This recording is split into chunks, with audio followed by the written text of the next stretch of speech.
शादी करना चाहती थी।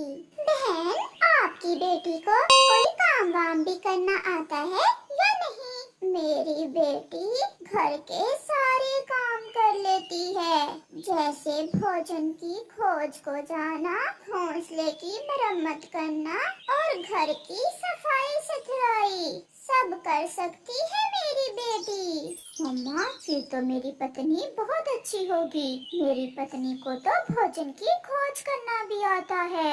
चुप कर जाओ, जब बड़े बात कर रहे हो तो छोटे चुप रहते हैं। बहन, ना तो आपके पास दहेज है और ना बात बता देना अपनी बेटी को। बताएं बताएं क्या गौरी बहन? बस मुझे पोता चाहिए। इसे अच्छे से समझा कर भेजना कि मुझे लड़कियां अच्छी नहीं लगती। मुझे तो बस पोता ही चाहिए। अब हम कल आकर आपकी बेटी को बिहा कर ले जाएंगे। ऐसा कहते हुए गौरी कवि वहाँ से चली जाती है। नीलो कवि और उसकी माँ गौरी की बात सुनकर चुप बैठी थी। फिर नीलो खामोशी तोड़ती है। माँ, ये कैसी सास है मेरी? बेटा कौवा या बेटी कौवी पक्षियों के बस की बात तो नहीं होती। आप चिंता न करें बेटी, हमारे समाज में ऐसे कई पक्षी होते हैं जो ऐसी सोच रखते हैं, जो बेटे बेटी को एक समान नहीं जानते। ऐसा भी तो हो सकता है कि ऊपर वाला तुम्हें बेटा ही दे और फिर सब ठीक हो जाएगा। माँ, ये छोटी तसल्ली देकर आप अपने मन को शांत कर रही हैं। हाँ भी गौरी, देखा ही हो अपनी होने वाली बहू को। कैसी है तुम्हारी बहू?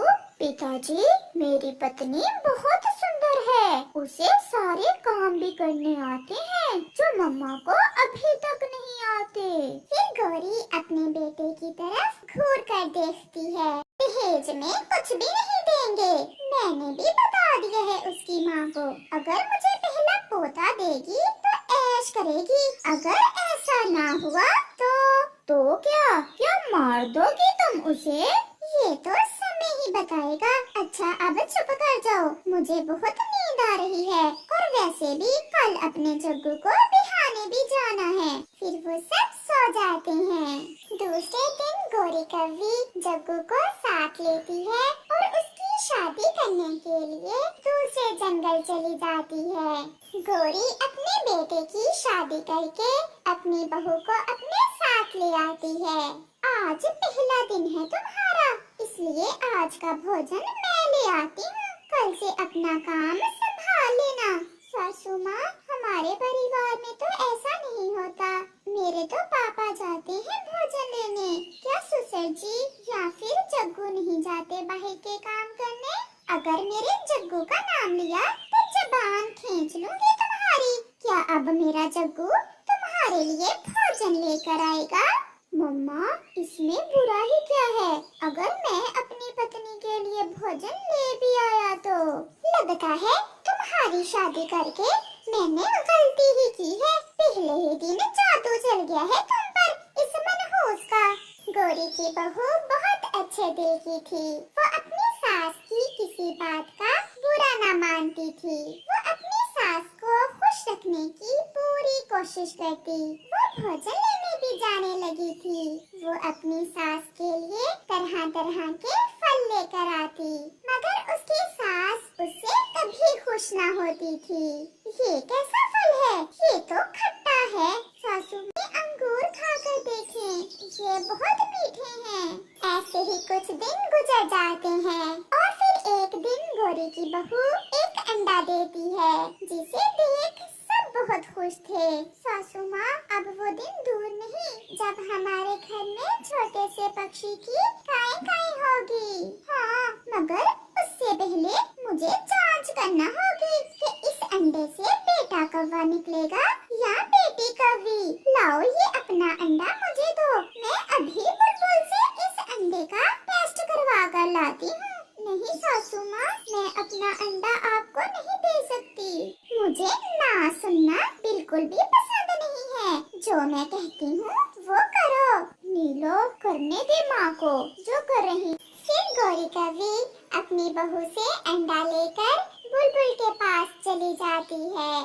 पति जी, मुझे डर है कहीं सासू माँ कुछ गलत ना कर दे मेरे अंडे के साथ। माँ इतनी भी बुरी नहीं है, और ऐसा भी तो हो सकता है कि अंडे में बेटा ही हो।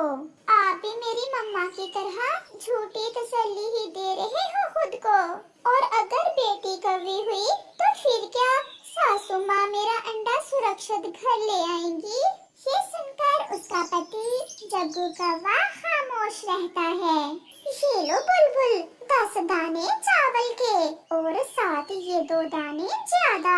अब मुझे अच्छे से इस अंडे का चेकअप करके बताओ कि इस अंडे से बेटा निकलेगा या बेटी। जंगल की सरकार की तरफ से ऐसा बताने की इजाजत तो नहीं है। हाँ, अगर आप जिद कर रही हैं तो किसी को ये ना बताना कि मैंने आपको ये सब बताया है। फिर बुलबुल अंडे का चेकअप करती है। बधाई हो बहन गौरी, आपके इस अंडे में आपकी पोती है जो आपकी तरह की ही होगी। मोटो, लाओ मेरे चावल भी वापस करो। एक अंडे में पोती की बुरी खबर दे रही हो और दूसरा बधाई दे रही हो। ये चावल तो आपने फीस के दिए थे। अगर पोता होता तो मैं और भी मिठाइयाँ खिलाती तुम्हें। अब कैसे फीस? फिर गौरी कौवी वो अंडा और अपने चावल लेकर वापस चली जाती है। वो रास्ते में जाकर एक पेड़ की डाल पर बैठ जाती है और कुछ सोचने लगती है। और फिर कुछ देर के बाद गौरी कौवी वो अंडा नीचे जमीन पर फेंक कर तोड़ देती है। जग्गू, सासू माँ अभी तक नहीं आई, सब ठीक हो? जग्गू की पत्नी नीलो ने अभी ऐसा कहा ही था कि गौरी कौवी घर आ जाती है। सासू माँ, मेरा अंडा कहाँ है? उसकी सास खामोश रहती है। उसकी बहू फिर से कहती है, माँ कहाँ है मेरा अंडा? थोड़े धीरे बोलो, शोर ना करो। ये घर मेरा है, मुझे यहाँ शोर सुनना पसंद नहीं है। वो अंडा मैंने तोड़ दिया है। नहीं, आप बहुत जालिम हैं। आप ऐसा कैसे कर सकती हैं? आपने मेरा अंडा तोड़ दिया। माँ, कोई माँ भी ऐसा कर सकती है क्या? अपने पिता से पूछ लेना, उसने बेटा लेने के लिए मेरे 3 अंडे तोड़े थे। तो क्या आप मुझसे अपना बदला ले रही हैं? मैं अब इस घर में नहीं रहूंगी। तो फिर जाओ जाओ, भागो यहाँ से। तुम्हें यहाँ रखना कौन चाहता है? रुको रुको नीलो, आप मेरी पत्नी हो। आप अकेले नहीं बल्कि मैं भी आपके साथ ही जाऊंगा। अब इस घर में मेरे लिए भी जगह नहीं है। पत्नी नीलो वहाँ से चले जाते हैं। गौरी अपने बेटे को रोकना तो चाहती थी, परंतु अपने अहंकार में वो खामोश रहती है। ना चाहते हुए भी वो अपने बेटे को जाने देती है। शाम के कालू कौवा भी फिरता फिराता घर वापस आ जाता है। ये जग्गू और बहू कहाँ हैं? जादू कर दिया है उस कलमोही ने मेरे बेटे पर। उसे अपने साथ लेकर घर छोड़कर चली गई है। क्यों? क्या हुआ? उसके अंडे में बेटी थी और मैंने तोड़ दिया उसका अंडा। प्यारे दोस्तों, इस कहानी का अगला भाग देखने के लिए कल तक इंतजार करें। और आपको ये वाला भाग कैसा लगा है हमें कमेंट करके जरूर बताना। कौवा बहुत भूखा था। वो भोजन की खोज करते करते बहुत दूर निकल जाता है और वो जंगल के बाहर रेगिस्तान चला जाता है। वहाँ एक जगह उसे थोड़ा सा पानी नजर आता है। वो पानी पीने वहाँ उतरता है। कौवा वहाँ से जी भरकर पानी पीता है। चलो, पानी से पेट भर गया, अब भोजन भी कहीं से मिल ही जाएगा। वो उड़ने ही वाला था कि उसे कोई आवाज सुनाई देती है। कौवे, मेरी मदद करो। कौवे, मेरी मदद करो। ये आवाज कहाँ से आ रही है? कोई मेरा नाम लेकर मुझे पुकार रहा है। कौवे, मैं यहाँ हूँ, कैक्टस के पास। फिर कौवा वहाँ जाता है। कौवे, मेरा जादुई झाड़ू पानी में गिर गया है, जिस पर बैठकर मैं उड़ती हूँ। अगर तुमने मेरा जादू जादुई झाड़ू मुझे पानी से निकाल दिया तो मैं भी तुम्हें कोई जादुई शक्ति दूंगी। तुम एक चुड़ैल हो और तुम अपना जादुई झाड़ू खुद भी तो उठा सकती हो। नहीं, मैं ऐसा नहीं कर सकती क्योंकि मेरे शरीर में आग है और अगर मैं पानी से गीली हो गई तो मैं मर जाऊंगी। मेरा विश्वास करो, मैं तुम्हें बड़ी शक्ति दूंगी। पहले बताओ तुम मुझे क्या दोगी? एक ऐसी जगह का बताऊंगी यहाँ भोजन ही भोजन होगा। नहीं, मैं तो कुछ और चाहता हूँ। तो फिर ढेर सारा खजाना। नहीं, मैं तो कुछ और चाहता हूँ। तो फिर तुम बताओ तुम क्या चाहते हो? मुझे तो कोई ऐसी शक्ति चाहिए कि पूरे जंगल के पक्षी मेरे नौकर बन जाएं और मेरे इशारों पर नाचें। जैसा मैं कहूँ वैसा ही करें। तो फिर ये लो, ये जादुई थैली, इसमें जादुई लड्डू है। जिस पक्षी को तुम ये जादुई लड्डू खिलाओगे वो सारी जिंदगी तुम्हारा नौकर बनकर रहेगा। ये सौदा मुझे मंजूर है। फिर कौवा उस चुड़ैल का जादुई झाड़ू पानी से निकालकर उसे दे देता है। कौवे, परंतु ये याद रखना तुम खुद ये जादुई लड्डू ना खाना। अगर तुमने ये जादुई लड्डू खा लिया तो तुम पत्थर के हो जाओगे और दूसरे पक्षी पर जादू का असर खत्म हो जाएगा। ऐसा कहते हुए वो चुड़ैल अपने जादुई झाड़ू पर बैठकर चली जाती है। मैं कोई पागल हूँ जो ये जादुई लड्डू खाऊंगा। मेरा भोजन तो अब मेरे नौकर लेकर आएंगे। फिर कौवा वो जादुई लड्डू वाली थैली लेकर वहाँ से वहाँ जाता है। कबूतर, कैसे बैठे हुए हो? मैं भोजन लेने जा रहा था।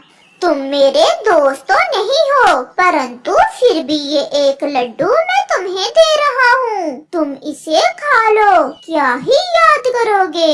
फिर कबूतर वो जादुई लड्डू कौवे से लेकर खा लेता है। ये क्या हुआ? मुझे चक्कर से क्यों आ रहे हैं? अभी तुम ठीक हो जाओगे। कौवे, तुम तो बहुत अच्छे हो।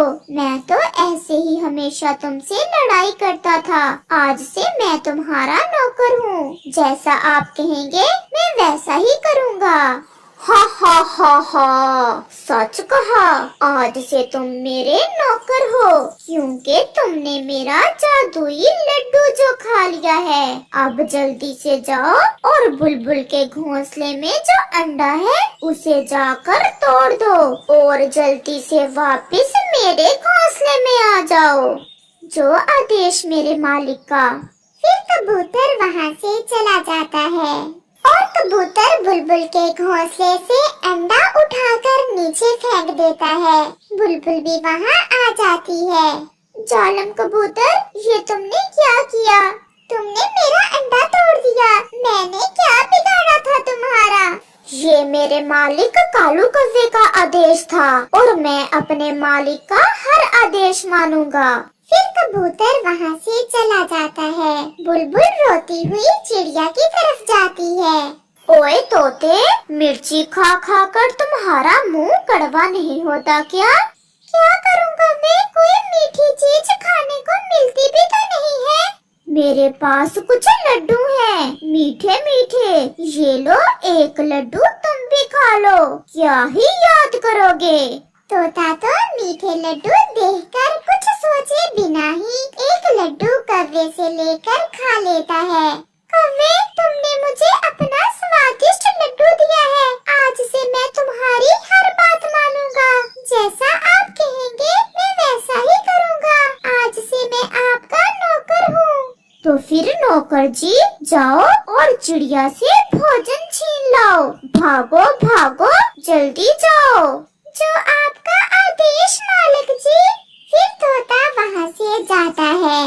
चिड़िया बहन, कबूतर बहुत बुरा है। उसने मेरा अंडा तोड़ दिया। नहीं बुलबुल दी, कबूतर ऐसा नहीं कर सकता। वो तो बहुत अच्छा है। चिड़िया बहन, कबूतर कह रहा था कि वो कौवे का नौकर है और जैसा कौवा कहेगा वो वैसा ही करेगा। वो ऐसी बातें कर ही रहे थे कि